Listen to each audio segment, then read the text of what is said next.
नमस्कार, आप देख रहे हैं पुलिस वाला वेब न्यूज और मैं हूं आपके साथ हर्षिता। छत्तीसगढ़ के बिलासपुर में आज कांग्रेस कार्यकर्ताओं ने प्रदेश सरकार और प्रशासन के खिलाफ मोर्चा खोलते हुए कलेक्ट्रेट का घेराव किया। स्थानीय युवाओं और मजदूरों के लिए रोजगार सुनिश्चित करने और महात्मा गांधी राष्ट्रीय ग्रामीण रोजगार गारंटी अधिनियम में हाल ही में किए गए बदलावों को वापस लेने की मांग को लेकर यह उग्र प्रदर्शन किया गया। प्रमुख मांगे और प्रदर्शन का कारण कांग्रेस का आरोप है कि मनरेगा के नियमों में किए जा रहे बदलावों से ग्रामीण अर्थव्यवस्था पर बुरा असर पड़ रहा है और मजदूरों के हक छीने जा रहे हैं। प्रदर्शनकारियों ने निम्नलिखित बिंदुओं पर जोर दिया: रोजगार की गारंटी से लेकर शिक्षित बेरोजगारों और श्रमिकों को तत्काल काम उपलब्ध कराया जाए।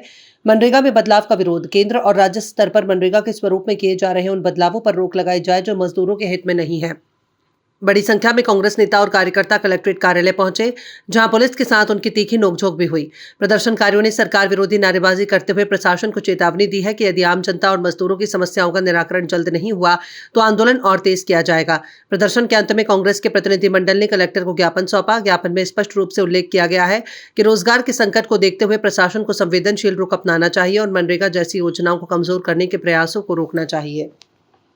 शाह सरकार इन्होंने मनरेगा को लेकर के क्या किया?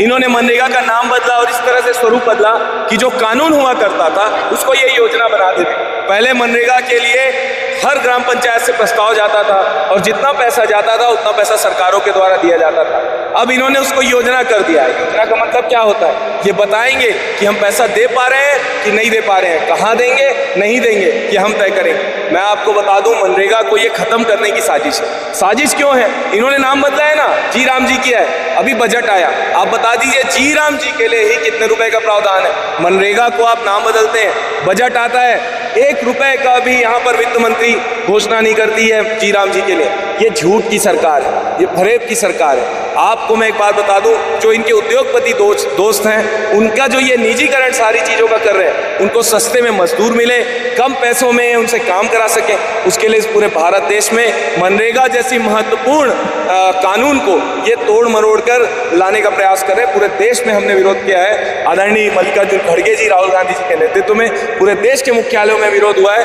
और ये विरोध दिल्ली तक चलता रहेगा। हम ये लड़ाई नेतृत्व की बात आप कह रहे हैं, पीसीसी चीफ के नेतृत्व में आज घेराव होने था, पीसीसी चीफ नादारात में आज नहीं। मैं आपको बता दूं कि पीसीसी हमारे कार्यक्रम कल होना था, कोई बहुत अति विशिष्ट कारण है जिसके कारण हमने इसको आज किया और माननीय दीपक बैज जी ने यहाँ पर कल उनको आना था।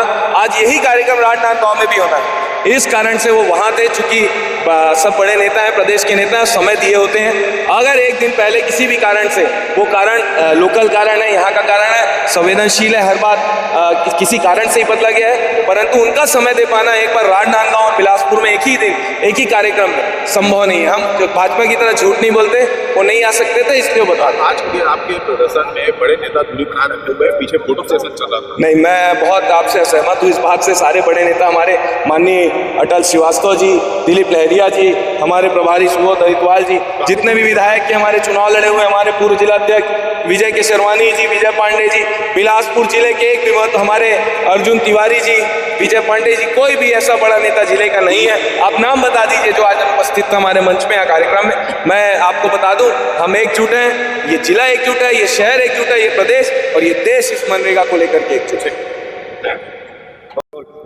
बताएंगे आज कलेक्टोरेट घेराव क्यों? देखिए, भारतीय जनता पार्टी के लोग, जब से भारतीय जनता पार्टी का सरकार आई तब से कांग्रेस का बनाया हुआ गारंटी को योजना को बदलने का सिर पर काम कर रही है। ये कांग्रेस की गारंटी थी जो मनरेगा के नाम से गांव के लोगों को 125 दिन का रोजगार दिया जाता था, जिसमें कच्ची रोड और तालाब में खुदाई करके जिन्होंने रोजगार, गांव के लोगों को रोजगार देकर भरण पोषण का काम करने का आर्थिक सहायता बनाते थे, जिसको बदलकर जी राम जी रखे हैं। और एक गारंटी था 125 दिन का, उन्होंने योजना में बदलने का काम बनाया है। जब से भारतीय जनता पार्टी का सरकार आई है, मैं बताना चाहूँगा, इन्होंने इस छत्तीसगढ़ को अडानीगढ़ बनाने का काम कर रहे हैं। बस्तर से लेकर सरगुजा तक सिर्फ जंगल को बेचने का, जंगल काटने का, माइंस बेचने का काम कर रही है।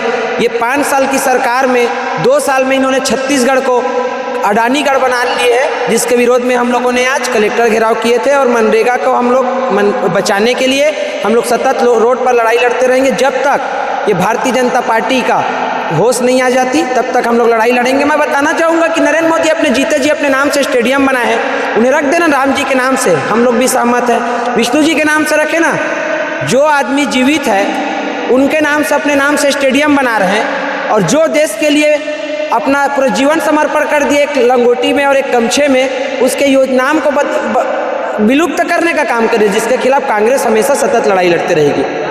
विक्की यादव, NSI बेलतरा विधानसभा अध्यक्ष।